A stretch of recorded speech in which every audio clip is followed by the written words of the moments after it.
problem of Atlantis. I think there are a number of points that have not been generally considered. We think of Atlantis as an island, probably somewhere in the Atlantic, and probably about in the location of the present Azores Islands. But actually, Atlantis was a diffusion. If you buy a map now of the world as it is today, we can say that that is the modern distribution. But to have a map of Atlantis as it was in the time of its glory, you would have to have a map of the entire planet, because it was a distribution. Continents rose and fell, islands came up and went down, great land shifts occurred, and the Atlantic distribution of land was far more important and far more far-reaching than the mere problem of an island somewhere in the ocean. So we have to think of Atlantis in relationship to a complete pattern of the planet. As Plato clearly points out, the island of Poseidonis, which we now think of as Atlantis, was the last fragment of a great empire.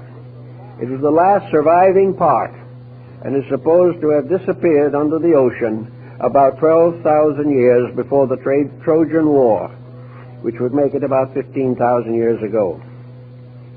Now, in connection with the problem of Atlantis, I think the next thing we have to study is the name.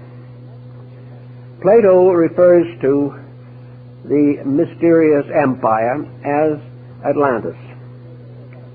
He probably received this name, or secured it, from Solon, who in turn had received it from the priests of the Egyptian temple at Sais. Now, the word Atlantis, or its root, is not Egyptian, and it is not Greek. No one seems to be able to trace the origin of the name. It appears on two very important phases of ancient mythology, Atlantis and Atlas. And the root is ATL, Atal. Now, if we look to find a language in which that word or that root is permissible or was used, we find we have to come to the Western Hemisphere, because Atal was one of the month names of the Mayas. It also has more than just a name significance. Its glyph, or its symbol, is a deluge. This seems then to give us the real basis of our word, that we are dealing with a term that represents a world experience, that various countries were involved in it, that the circumstances were known around the entire planet, and that the name that has survived to us today is probably based upon the records on the Western Hemisphere. Now, if we take the general term to represent this mysterious region, we then can find from the Codex Troano, which is in the museum in Madrid, one of the surviving documents of the Mayas, that this particular deluge is marked in the glyphs of the people. The story is told in pictures, but among these pictures there is one in which the sky dragon, or the sky serpent, is pouring water from its mouth, and below this the god of death is dancing on the earth. Now, this was a long time ago, long before the coming of the Spaniards, but the records even go much further than that.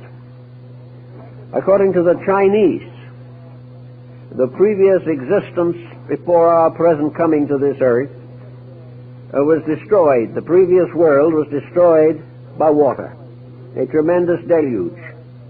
And in the I Ching, the 8 trigrams, basic trigrams, correspond to Noah and his wife, their 3 sons and their 3 wives, were the 8 who were saved. And this is exactly what the Chinese tell us.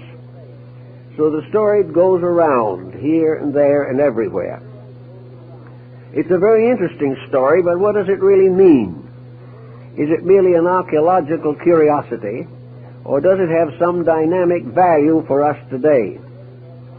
I would like to think of Atlantis much as Lord Bacon did in his book, The New Atlantis, in which he says in very simple terms, the new Atlantis, which is America. Bacon was quite convinced that on the Western Hemisphere a great empire would arise, an empire that would surpass the glory of the Atlantean story, and that this new world would not be destroyed. It would not turn against the gods. It would not misuse the energies of nature, and as a result would become a new world, a restoration of the Golden Age. Now, when we study this Atlantean problem a little more carefully, we realize there have been a number of speculations on this. Vice President Dawes made quite an extensive search for the Atlantean world. A number of good archaeologists and ethnologists have devoted time to it. And the general attitude is no longer to discard it as a fable, but to try to find out what its actual meaning could be. Now let us suppose that Solon was correct, and that Solon, being an old man, was unable to do what he had intended to do, and that was to write out an account of the lost Atlantis as he found it, or it was given to him in the caves under the Temple of Sais in Egypt. Here on columns formed of orichalcum, a metal that cannot perish, was recorded the story of a lost world. These two tablets are sometimes referred to as the Tables of Enoch, and we find a great deal of mystical lore surrounding this story. In any event, Solon, being very old and unable to carry on the work, passed the legend on to one of his descendants who was a student of Plato's.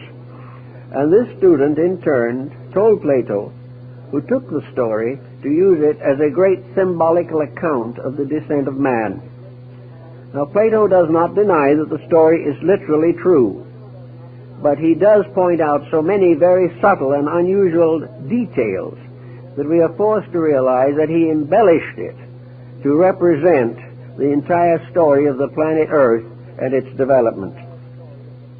According to Plato, at a remote time, the gods of high Olympus distributed the world to their various sub-deities, and to Poseidon was given the lands of the sea, the great oceans, the islands, the archipelagos. And Poseidon created his kingdom in the oceans, and he created a wonderful city called the City of the Golden Gate. And in this city there was the temple to him, and in this temple were the tablets containing the laws of life, the laws that must be obeyed if man is to survive and to enjoy the favors of the gods. And the Atlantic Empire consisted of 7 islands. These 7 islands also occur in the Mexican story. These islands came together to form a league, and this league in turn created a kind of empire. And in the course of ages, the princes of the islands of the Atlantides became very proud. They decided that they would conquer the world. So in order to achieve this great end, they decided to send expeditions of conquest over all the other parts of the then Atlantean distribution. Now, this distribution at that time consisted, much as it does today, of countries of various degrees of development. It was not an uninhabited world. The Atlanteans were not the only people. But these other people were comparatively primitive. They were like the natives of Africa, or the natives of some Polynesian area, or perhaps the natives of some distant islands of the South Pacific. They were primitive people, but they existed. And the Atlantean merchants went to them, traded with them, and bartered with them. Plato states definitely that Atlantis had a great mercantile. that it traveled to all parts of the world, that it even visited Europe and as far south as South America. But gradually this empire grew more and more proud. Gradually fame, wealth, and power became the great objectives for life. And there was another dimension. These peoples possessed extrasensory perceptions that had not yet been closed by the process of embodiment. They were like the extrasensory perceptions of small children, in whom faculties are partly active, which are now dormant in our racial groups. So in any way, these magicians, these sorcerers, these powerful ones who possessed vril being the one motive power that is inexhaustible, something we could use today, that would carry anything, transport anything, activate anything that the human being could conceive. And so in their pride, these princes decided near the end of their time to invade what is now Europe. They decided to invade in the areas of the Mediterranean, North Africa, and the Near East. So they sent great fleets to conquer these countries. In the meantime, the deities, particularly Poseidon, realizing what was occurring, gave warnings and sent prophets and told these people they were destroying themselves, but they were proud and they gave no mind or no thought to consequence. And finally they rebelled against the gods, and the gods reacted accordingly. In a single night, the great center of Atlantean culture, the island of Poseidonis, the last surviving fragment of an ancient order of life, disappeared under the ocean, and according to the Maya calendar, carried with it to death 60 million human beings. This was the end of a great cycle of misuses and abuses in which those powers, forces, and principles which had been intended to be of common good to all mankind were perverted and in one way or another turned against the will of heaven, and in consequence they were destroyed. Now this also causes us to have another little interlude here, which I think we should give a thought to.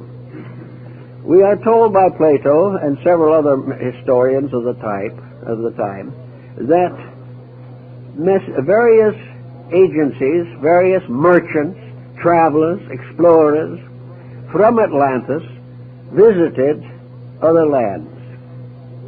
And among those who visited other lands were the priests of the Atlanteans, those who worshipped the great golden serpent.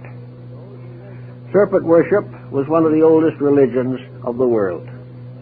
Now these various missionaries, shall we say, went to primitive people, as we send missionaries today to underprivileged or gradually evolving groups. And these missionaries set up various institutions in the distant parts of the empire, the parts that were not actually destroyed by the destruction of the Atlantean centerland. Now, it seems to me, and I realize that this is hypothetical, but it seems to me that this explains a series of legends and myths which are of interest. We are told, for example, that the people of Chaldea and Babylonia were very primitive, that they had not yet discovered the use of fire, that they did not know how to cook food, they did not know how to keep records, they had no medical knowledge, they had no laws to live by and no governments except tribal communes. And in the midst of all this time, while they were living along the shores of the sea, one day something strange happened. A being came out of the sea. This being, whom they called Oannes, had the body of a fish and the head of a human being, and wore on his head the head of a fish on end. If you see the old pictures, you realize that his hat was what we call today a mitre, which is practically exactly the shape of a fish's head. And this man who came out of the sea had scales. Now, scales could very well represent armor. He carried symbols with him. And he was a good man. And he came to these people. And he taught them. He gave them a written language. He gave them the knowledge of agriculture. He taught them astronomy and the mystery of the stars. He helped them to build a permanent government, introduced them into the mysteries of architecture and the building of cities. And he also taught them the mysteries of heaven and the ways of the gods, and taught them to live in obedience. And he told them that in due time he would return. And then he went back to the sea, promising to come back one of these days, sometime in the future. And he walked out into the sea and disappeared. Now this seems to me to be a veiled story, could be a veiled story, of an Atlantean traveler, a missionary perhaps, who came to these people very much as the Chaldeans coming along the coast of Brittany and France gave them the beginnings of the culture of the Druids. This one who came out of the sea, he dressed in armor, probably came on a ship, which came over the horizon and was regarded as evidence that he came out of the sea. The most important thing, I think, in this legend is that he promised to return. So they waited. And they kept his laws and they kept his rules for years, but he never came back.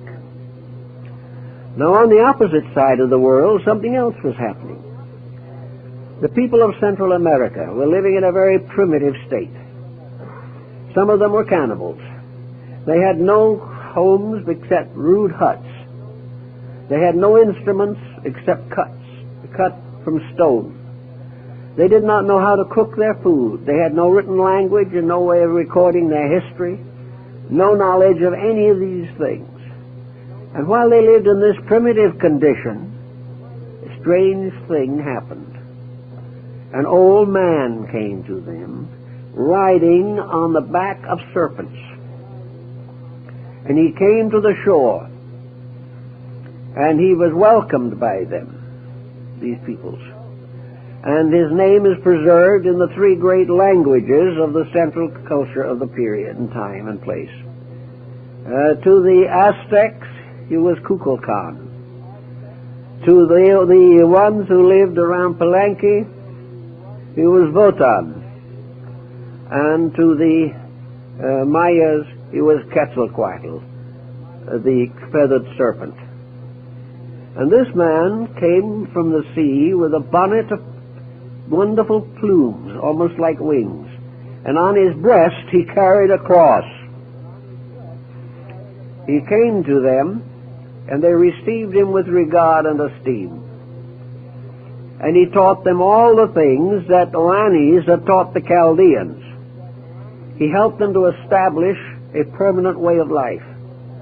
He gave them the beginnings of a written language, the only written language in the Western Hemisphere. He gave them good government. And then he said, now I go away. But keep the rules that I have given you. And in due time, I will return and claim the empire. But in the meantime, obey the principles I have taught. And these principles were of very high quality morally and ethically. Then this being went to the shores of the sea. And as he stood there, he said to the people that had assembled that a very bad power was coming to them. Tezcatlipoca, the god of war, was going to come from the south to destroy their empire. They should be true, however. They should keep the rules, and then he would return. Then there are two accounts of what happened to him. One that he called to the sea, and the raft of serpents returned. The raft of serpents could well have been a ship, with the very animal heads and so forth that were engraved and written or painted or carved on the heads of ships. The other explanation is that he was transfigured, and rose to become immortalized and deified in the planet Venus.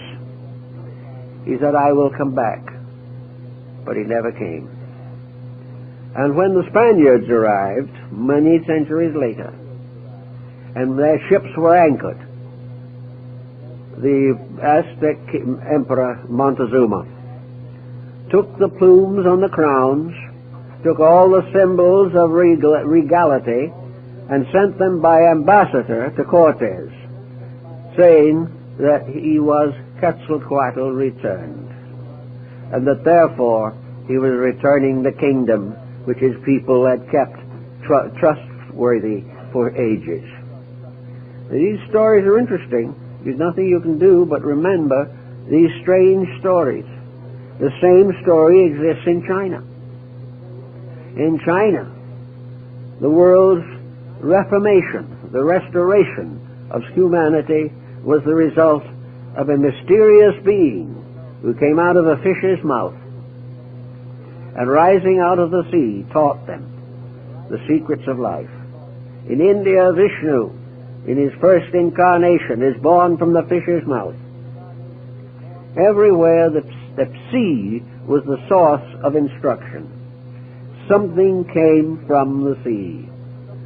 We can't dogmatize what it is, but it is interesting that at a remote period, certainly 8,000 or 10,000 years ago, if not more, doctrines and concepts and beliefs reached all parts of the world and are still reserved and preserved in all the mythologies, legends, and allegories of ancient peoples, and were recognized as the ultimate source of civilization.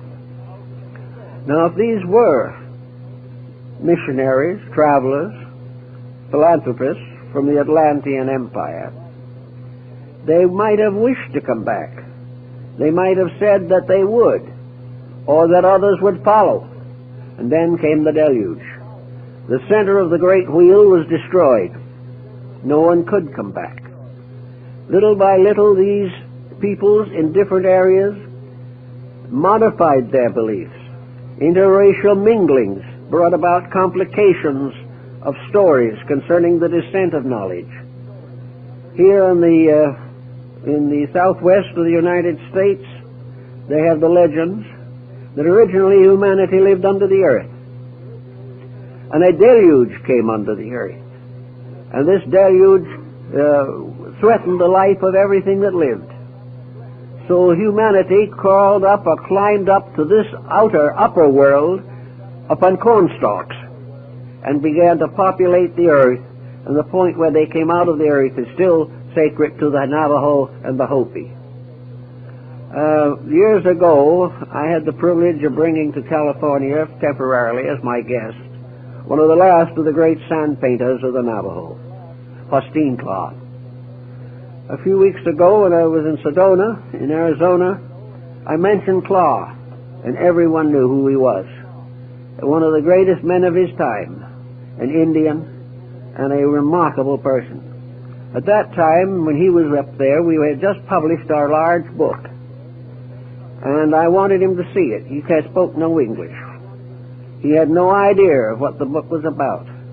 So I turned to the plate of the Table of Hermes, just in passing along through the book. You'll find it if you have it. And the old Indian stopped right there. It was Chaldean. He didn't know what Chaldean was, never heard of it. But he told me through Huskanaswood, his interpreter, long, long ago, my people could read this. American Indian.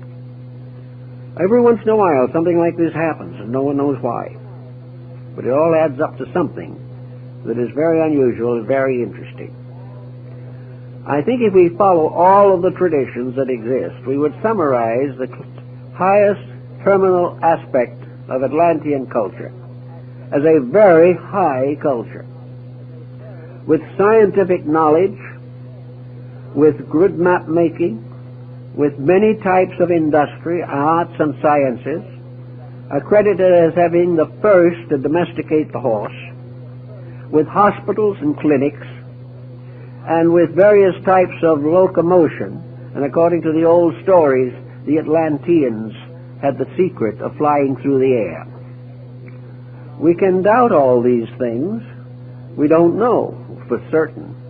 But we do know that there was on this planet at least 12, 15, 50,000 years ago, because the Atlantean diffusion and its empires probably lasted for better than 200,000 years before the final destruction of Poseidonis, that there was a great civilization.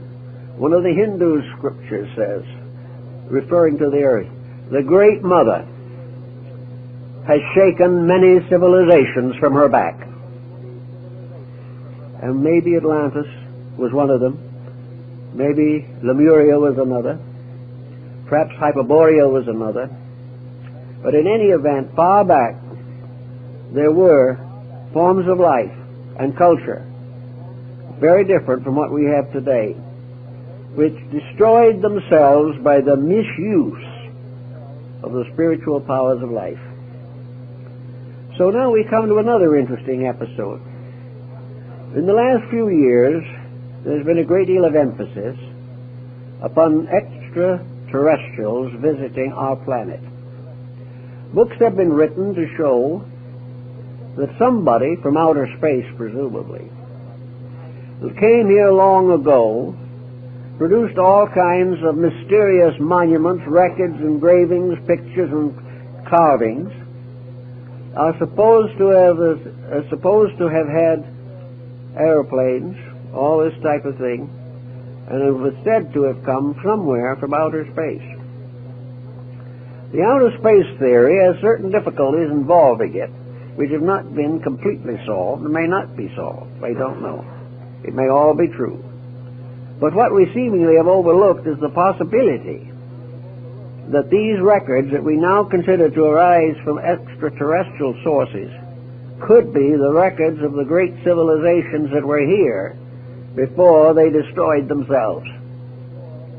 That these people who are said to have come and brought all the secrets of life to these primitive peoples could have been the citizens of the great Atlantic Empire, the empire that was far higher and far more advanced in many ways even than we are today. Their civilization was different. They were not bound tremendously to an industrial program. They didn't need it, and we wouldn't need it if we developed the resources within ourselves. The idea that we have to run the planet the way we're running it now simply means that we do not recognize that within ourselves are the answers to the questions that we now find so difficult. That actually, if we use the interior potential we have, we would have no need of all the problems of depressions and all the mysteries of exploitation that we suffer from today. How would it be to imagine for a moment at least that these so-called visitors were actually the Atlanteans? There is a long story of their activities, whereas the story concerning extraterrestrials is rather dim and hard to put together. We base the extraterrestrial idea on one point alone, namely that something was brought here or came here at a time before it would seem possible that the human being could have developed or evolved these resources. Some believe that they brought with them electric batteries. Others believe that they wore space suits. Some say they came in space ships. But none of these things really exist to our minds except in the form of paintings and carvings and imageries of one kind or another. The main foundation of our belief is that something happened by which a culture came here or was here prior to our ability to trace its source. If we assume that there was a great source already here, it would simplify a number of matters and make it much easier to account for the travel of these mysterious visitors. Suppose these mysterious visitors were simply part of an advanced culture here. I think we have the same thing in problems today. There are still areas in this planet right now where it is very dangerous for strangers to go. There are still primitive peoples who have no idea whatsoever of civilization and have never heard of it. And in spite of the tremendous spread of our way of life, there are large areas which have not been touched, or so lightly as to mean very little. If in a more ancient time, most of the planet consisted of comparatively primitive peoples, and the last of the great Atlantean diffusion, Poseidonus, was an isolated island, separated by water from practically all other areas on Earth. Most people living in other parts of the planet would have no knowledge of it, or if they had a knowledge, it would only be a legend, and perhaps the legend is responsible for another series of interesting beliefs. The World Mountain, Olympus, Asgard of the Nordic peoples, the whole series of the demigods who walked with men, the individuals who had apparently supreme power. Montezuma bowed down to them, and they were Spaniards in armor, and Montezuma believed from reports that these men were centaurs, half man and half horse, and was not able to understand that these men were riding horses, which the Indians knew nothing about. Here, less than 500 years ago, we have a situation in which a higher cultured civilization moved in on the primitive one and was mistaken for gods, until they proved that instead of being gods, they were ravishers of the earth. So, in that type of thinking, we might also find a source for much of our religious thinking. These mysterious priests of the serpent of the city of the sun. These priests were undoubtedly wise in the mysteries of life. The ancient rites and mysteries of the Greeks and Romans and Egyptians, the secret and esoteric teachings that have descended to us from unknown antiquity, may very well have originated among the esotericists of Atlantis. There also seems to be quite a little evidence to the effect that when the great decision was made and the gods decreed that the Atlanteans had destroyed themselves and must be removed from the earth, that prophets arose among them in those last days before the end. And these prophets warned the people that they had disobeyed the gods, that they had sacrificed all that was good for selfishness, avarice, and power. And these prophets led certain groups of the Atlanteans away from Atlantis and into what is now Europe and the Near East. These peoples survived. As this migration occurred at least 12 to 15,000 years ago, we have some suspicion that many of the civilizations of the Near East, and perhaps even of the Far East, originated among these transplanted peoples who had gone away from the cause of death. It is stated in the Atlantic story that a great number of the gods of Egypt were, we'll say, refugees from Atlantis. That the gods of the Egyptians were Atlantean deities who originally, perhaps, actually and physically lived as leaders of their peoples. In any event, the idea that the world was populated in one sense by refugees is not unreasonable. Another story of the same type, which is found in many parts of the world, states that the Atlanteans earned their final destruction by an attempt to invade Europe. that they raised a great army and sent it against Europe and North Africa. And this great army was on the march and was in these areas, claiming them, when the Central Islands were destroyed. Therefore, these armies could not return. There was no place to go back to. And many of them settled and mingled with the peoples of these areas to form some of these wonderful and mysterious civilizations which we have no real explanation for. We have very little explanation for how racial differentiation in recent times came about.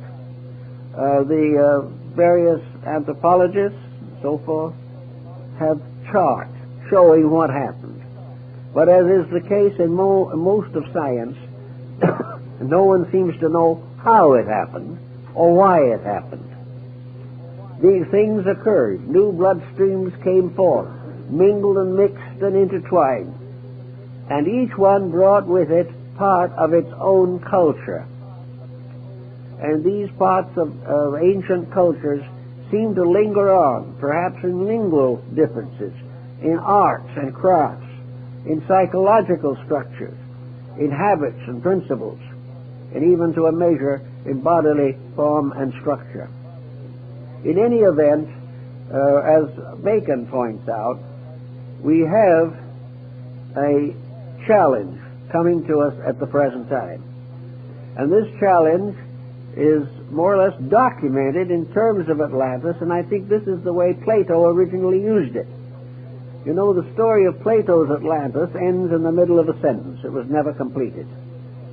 Bacon's New Atlantis ends in the middle of a sentence. It was never completed. Why? We don't seem to know. But I think that Bacon tells us about the importance of it, that the destruction of Atlantis, as left by the tables of Enoch, is this great story of the disaster of disobedience. That regardless of how we think about life or what we believe about life, it is impossible for us to go contrary to the will of heaven. Anything that goes contrary comes in the end to destruction. Plato and several others of the earlier writers also seems to fableize this particular situation. Atlantis may be the submerged self in each of us. This is an interesting possible thought from a psychological standpoint. The psyche, it may be that part of our nature which alone bears witness to its ancient origin. If there is a record of disobedience and penalty, that record is probably primarily descending within the structure of the human being himself. It is something hidden in his own darkness. It is something that may bring him fear. It may bring him conscience. It may warn him of the dangers of the abuse of power and energy. And if so, it may be the submerged part of man's own nature, that part which was lost because of disobedience to the gods.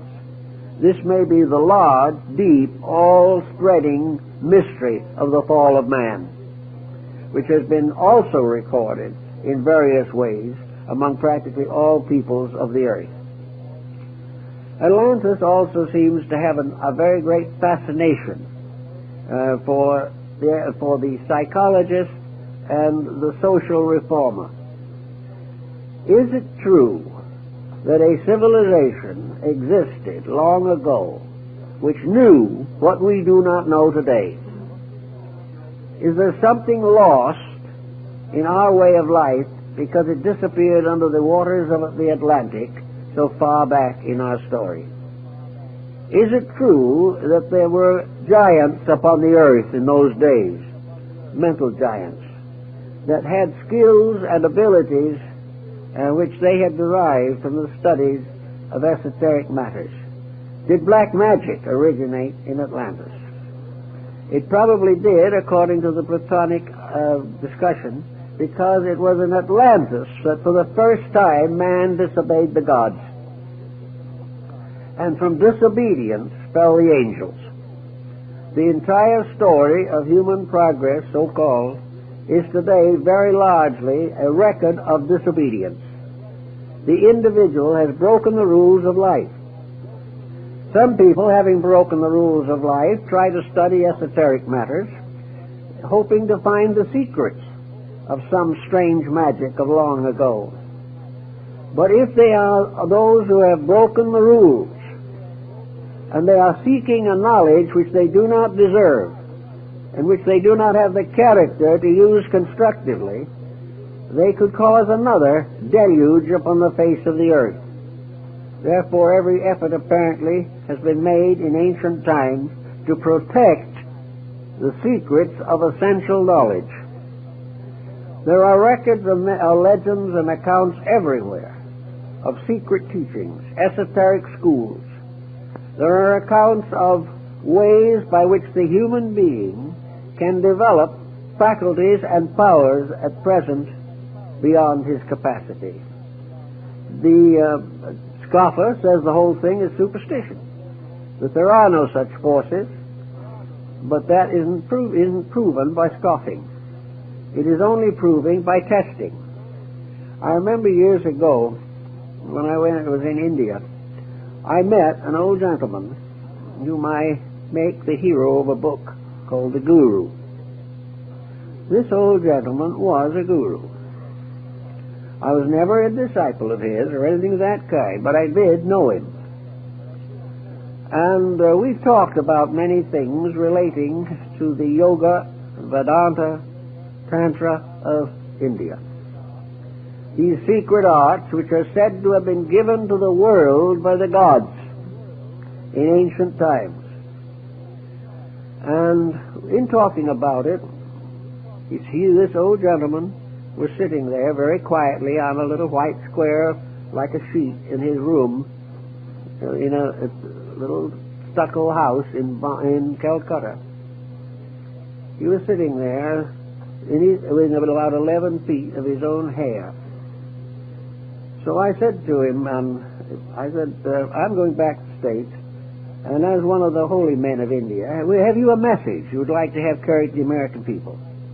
And the old gentleman, sitting in the midst of his hair, where it joined his head it was pure white, at the outer ends it was black, looked me straight in the eye and said, yes, there is. Tell the American people to be practical. That sounds like a very strange thing to say under the conditions. Because if there ever was anything that ever looked impractical, it was what he was doing. So I carried that question a little further. And he explained to me, he said, I would like to make a recommendation. He says, send over to us 5 or 10 of your best equipped scientists, the ones who have the greatest knowledge that your academies and schools, universities, and institutions can produce. Leave them with us for 10 years, and they will reform Western wisdom. We've built it all on the outside, when in fact we have failed in the greatest mystery of all, the realization that within ourselves are the secrets we are searching for everywhere else. And also within ourselves are energy resources which cannot be exhausted. And that there can be and should be an over-science of life by means of which human beings could build a world that would endure, a world that would be worth living in for everyone who lives here. Now, the old masters of the magic of Atlantis lost all by perversion. They lost themselves and they lost their lives. They lost their world and their beautiful cities and their temples. Nothing remained because they failed. Now, at the moment, we can also remind again of the Atlantis of Bacon, namely what we have to do He said, Bacon in the New Atlantis said that we might say the motto of the great Atlantean experiment was that man should learn to know all that is possible for man to know, and should dedicate all he knows to the unselfish good of all that lives. Now, it's a pretty big order, and we're not working that way too well at the moment, but the principles still remain true. That when the individual works for himself, his empires fall. When he works for the common good, he builds that in which is the spirit of everlastingness. Now, among the mysteries that have been involved in the Atlantean story are the pyramids. And the pyramids are very interesting things. We know that they are in Egypt. We know that they're in Central America, but recently, a year or two ago, I saw aerial photographs of pyramids in the heart of China, which are not generally known, but it's been recognized. These pyramids, like the mounds of antiquity, seemingly have a meaning. And what that meaning is appears to be also rather uncertain. According to the conservative Egyptologists, and Mayaologists for that matter, the pyramids were simply magnificent monuments to the memories of dead pharaohs, kings, or emperors, or, if you want to be a little more idealistic, perhaps the testimonies to God and wisdom. But the pyramids are very strange things. Their distribution upon the surface of the earth is most extraordinary. Work is now being done, and I hope it will be carried on to a successful conclusion, to study and chart the locations of pyramids in relation to the magnetic fields of the planet. We know that the planet is a kind of crystal, that it has areas of fission, that it has magnetic fields, and that these magnetic fields are very important to the survival of life and to the distribution of energies. These magnetic fields may sometime be the substitute for every method of locomotion or all forms of fuel in the world today. I went to the Pyramid of Giza, and I went through all the interior chambers of it. And there are some things about it that are very, very strange. Why should a tomb be ventilated? There are two great passageways leading from the king's chamber to the outside wall of the pyramid. They are like ventilators, not large enough for a person to go through, but large enough to permit a current of air. And then, after some time, no one knows when, the outer ends of these ventilators were blocked, but the openings to the inside are still open. The Great Pyramid's King's Chamber has in the ceiling the largest stone, I guess, in the entire structure. It weighs many, many tons. The sarcophagus, so-called, has been largely nicked away by tourists, but there is a lighter stone box, much in the shape of a casket, but too small for a human body. The way the Egyptians mummified their dead and put one mummy case and sarcophagus and over another before final interring in the stone vault could not have been done in this case at all. It would have been utterly impossible. So another interesting thing happened.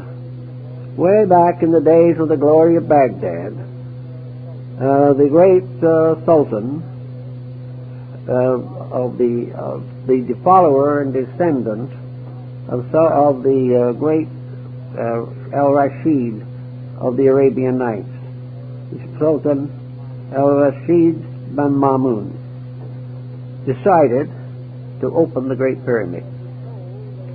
He had been told that it was built by giants who were called the Shaddai, superhuman beings, and that within that pyramid in those pyramids, they had stored a great treasure beyond the knowledge of man. So, taking his court with him, the Sultan went to Egypt. And he stood and looked at the Great Pyramid. And at that time, all the casing stones were in place. The four walls were perfectly smooth. There was no visible opening of any kind. And he didn't know exactly what to do. But he heard from legends where he supposed the entranceway was, and he began to dig there. And they had a very fine way of digging in those days, which I think we have improved on.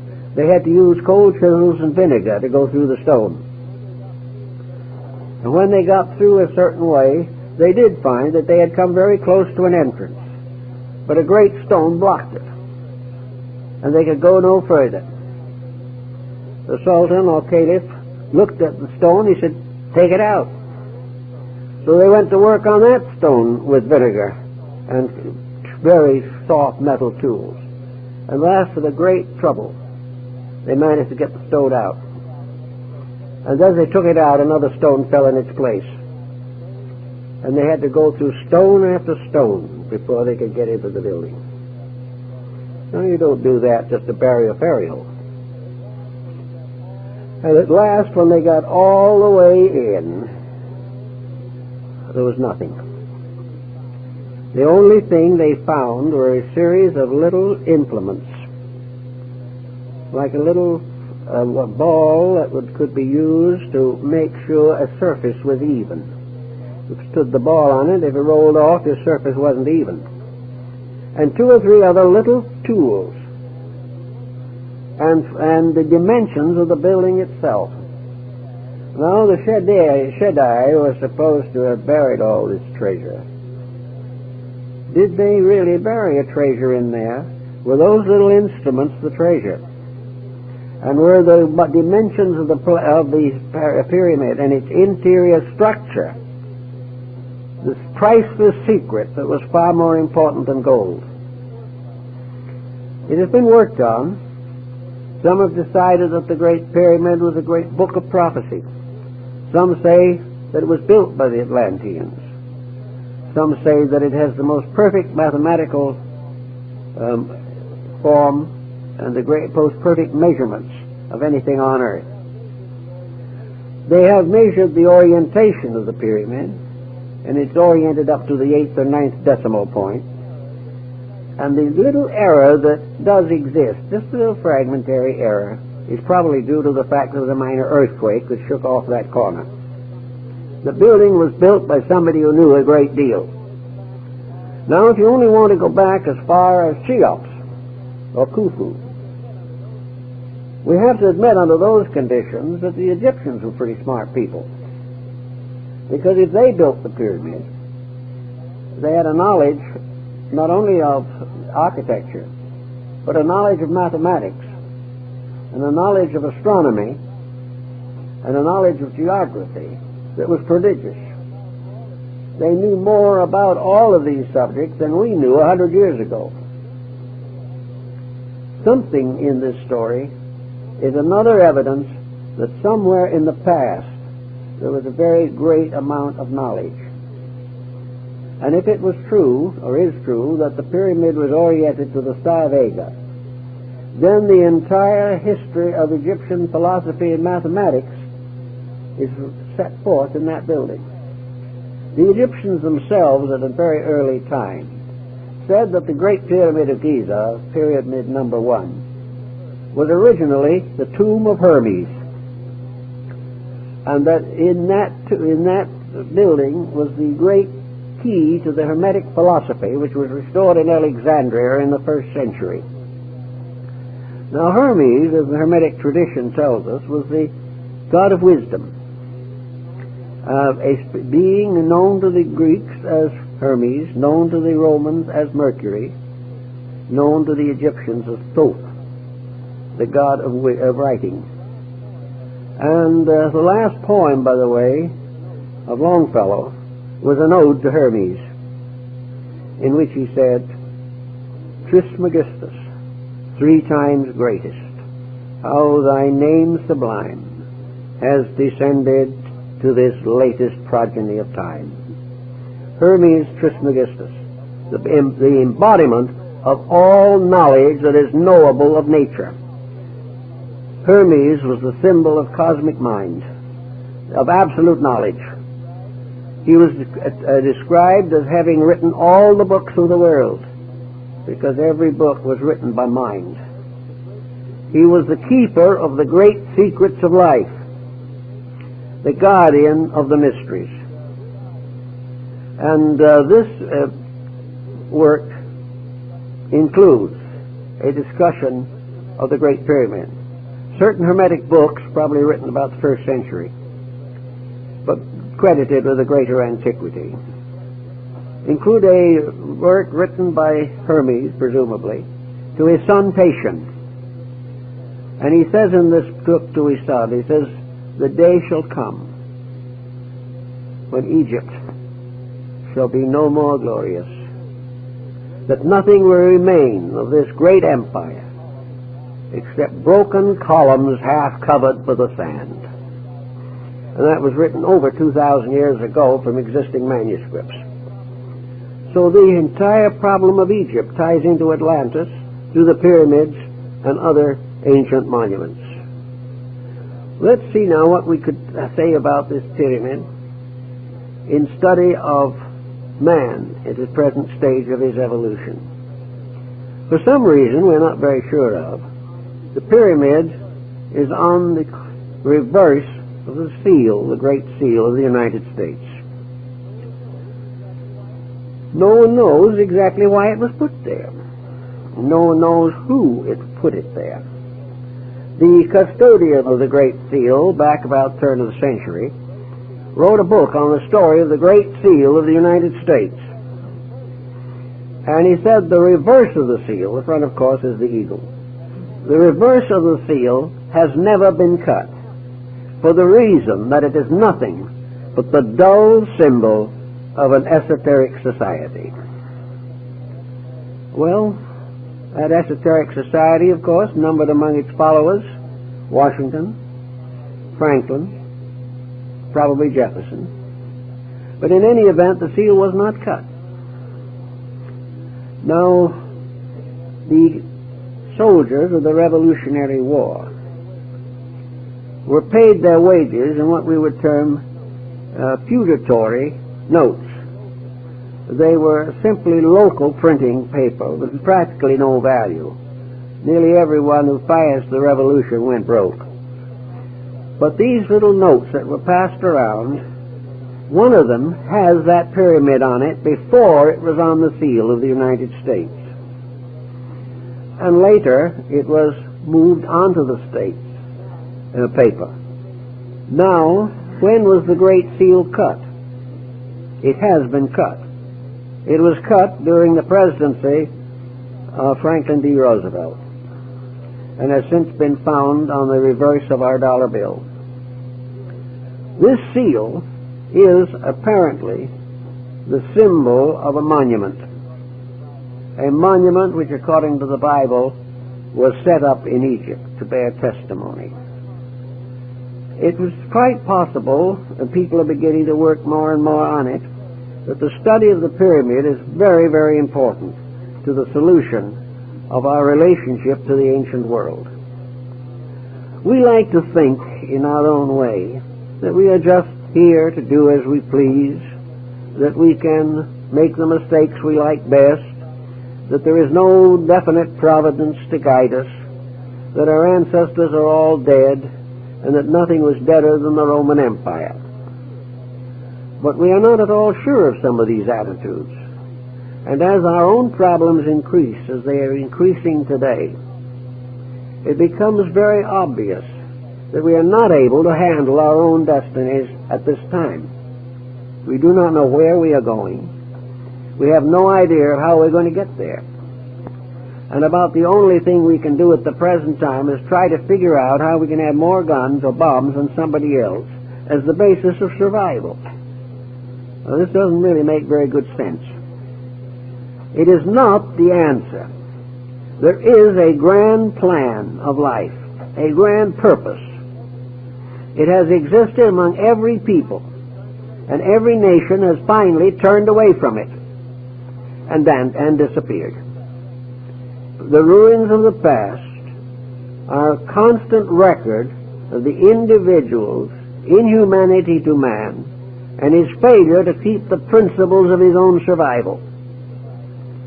The science of survival, then, suggests that there must be a plan, and that plan must be available to man if he wants it, or is he willing to do that which is necessary to have it. If he is not, he will not get it. Now, there's an interesting story we don't hear much about also.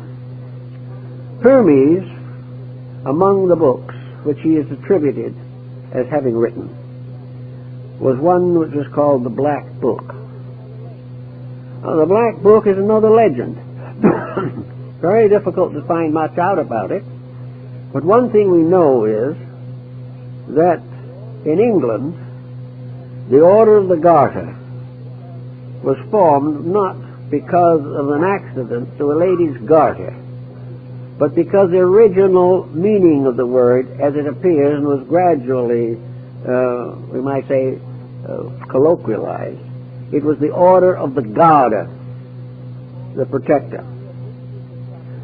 And if you have visited the Chapel of the Garter at Windsor, you will see the thrones of those who were the members of the order.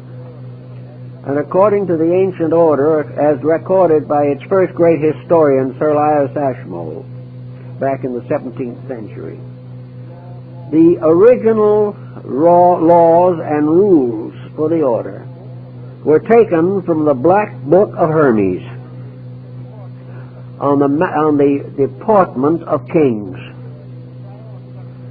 And the entire structure is so constituted and the thrones are so arranged that it represents really a heavenly temple in which all the gods of antiquity were seated. It is also a very appropriate symbol of the first great League of Nations. That it was a symbol of the union of the rulers of the world for the maintenance of peace. The Knights of the Garter were all rulers.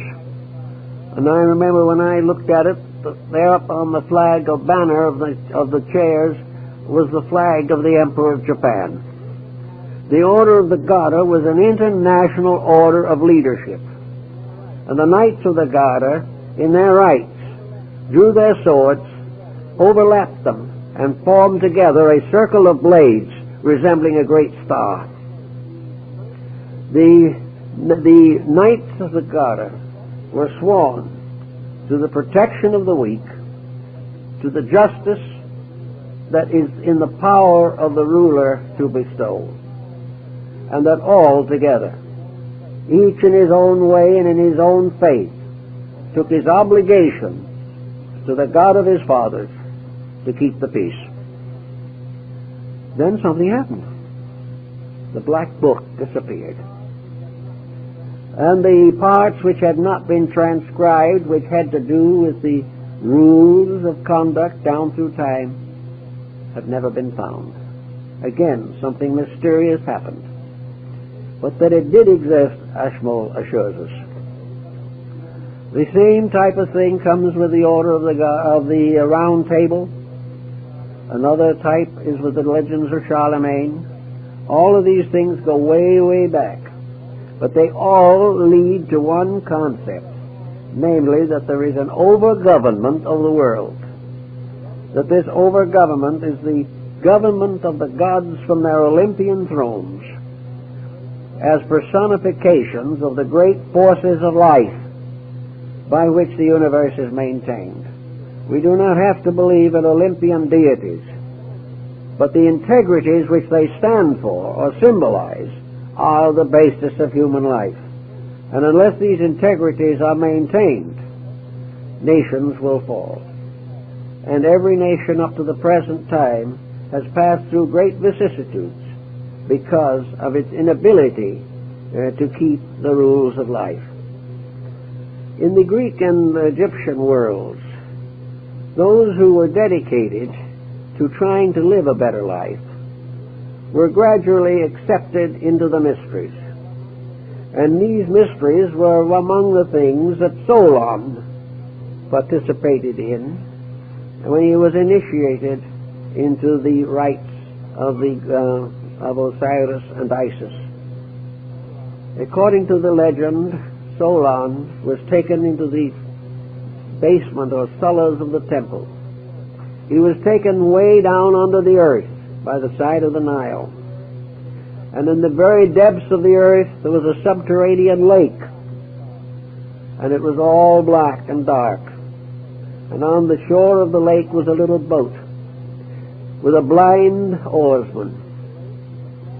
And in the center of the lake was a small island. And on this small island were the two pillars of Enoch.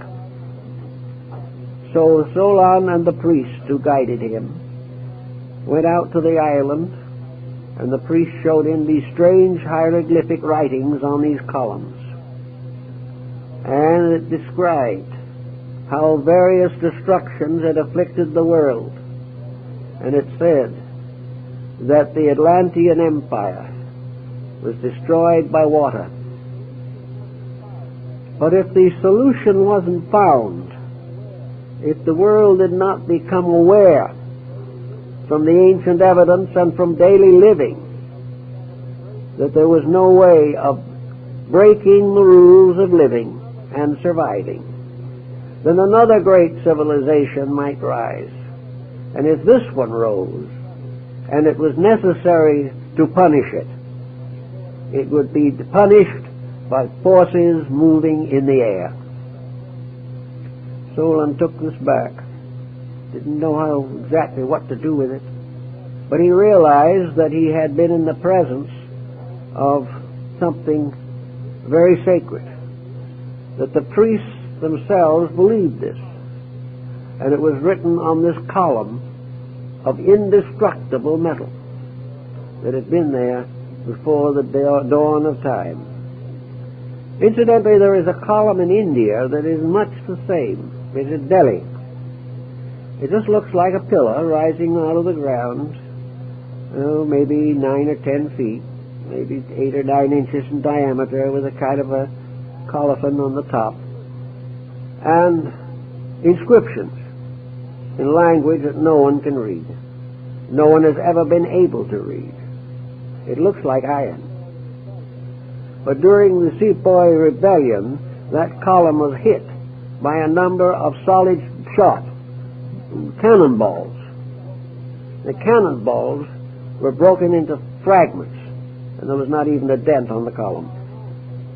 It is believed that this column also goes to the story of the orichalcum, of which the walls of Atlantis were built. Everywhere you trace around, you find interesting things to remind us of something. And I think what it's trying to tell us is that we are one step in a great project, a project that leads from the primitive to the ultimately enlightened. That all along the way, just as human beings are young, grow old, and pass out of embodiment, generation after generation passes, so nations after nations come and go. The great thread of life is never broken, but there can never be an enduring culture until it keeps the rules. And these are the same rules that Plato tells us about, that Solon found, namely that we are surrounded by a tremendous field of energy. We are surrounded by the potentials we have no knowledge of. Space is full of the energies and life that we are trying to now find by artificial means. The human body is an incredible instrument, and its value has been largely destroyed by the fact that the owner of the body is unwilling to treat it properly. So nation after nation rises and goes down because it does not keep the rules. And this will continue until man, in one way or another, becomes aware of these rules. Now, the speculation about the Atlantic story, to my mind, should not be where was it and what was it, primarily. But the main question is to find out what the story means and what it means to us today, to make this idea practical. We learn from this story, for instance, that a great civilization can perish. We learn that great empires can fall. But what we haven't learned really is that these disasters are caused largely by the corruptions of the human being. That man himself is his own destroyer, and that he will be his own destroyer as long as he follows the ambitions of world domination, as long as he lives to conquer peoples, as long as he lives to accumulate an unreasonable wealth, where he is willing to compromise integrity for fame, where he is willing to live only for today and let tomorrow take care of itself. He should look back and see how the tomorrow of Atlantis took care of itself. The individual himself sickens and dies from his own corruptions. Nations do the same thing. But in every nation that perishes, something survives.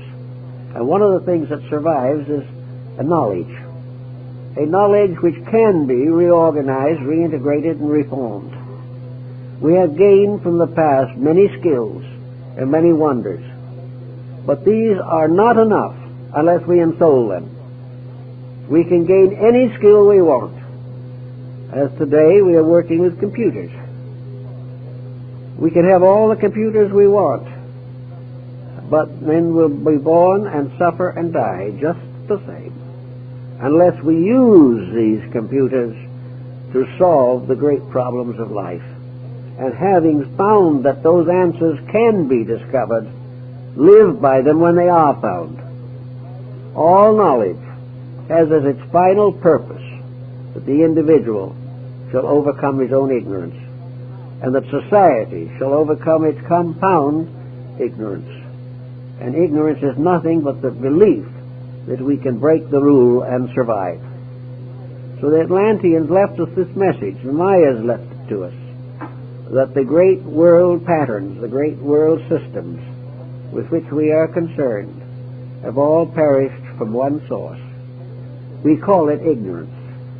And it is ignorance in a sense, because as the Chinese point out, any individual who does wrong is ignorant. No matter how learned he is, no matter how many years he spent in school, no matter how many honors have been bestowed upon him, no matter how much wealth he has accumulated, if he has not the understanding of the importance of complete integrity, he is ignorant. Ignorance is the inability to use wisely what the skills of the mind have given us. And until we realize this, we will be perishable. And just like the Atlantis of old, we shall be teetering on the edge of oblivion unless we ourselves make the necessary changes in our concepts and our conducts.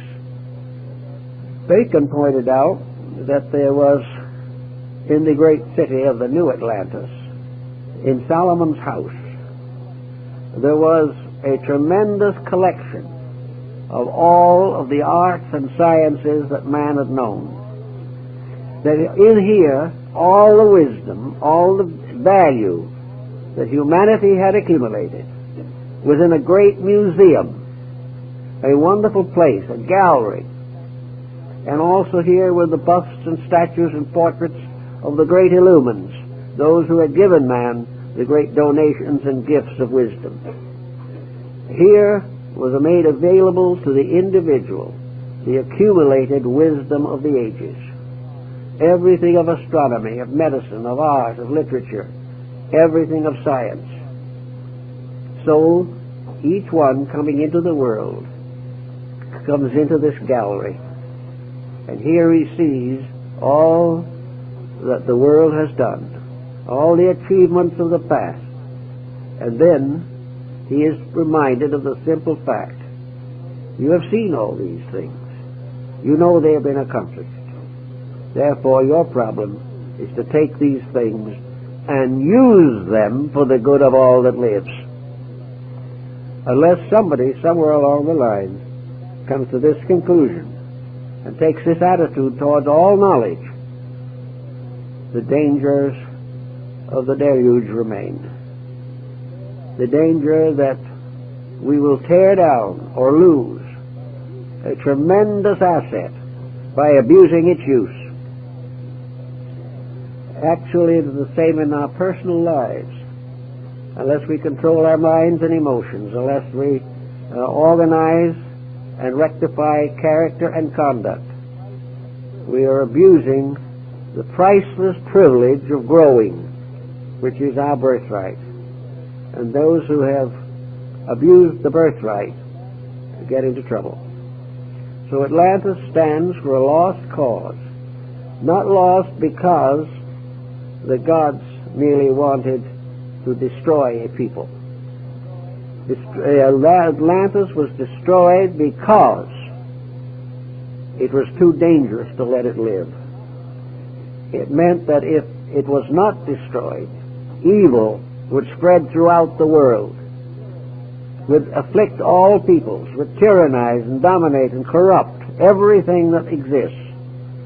Before this can happen, so many laws are broken, so many energies are abused, that all these broken rules of these abused energies get together and destroy the source of the corruption. Just as evil creatures, bacillus, virus, and all these things, come and destroy bodies that have been made infirm. So in the Atlantic story, we have a moral lesson of importance, in addition to a fascinating ancient fable. Thank you very much.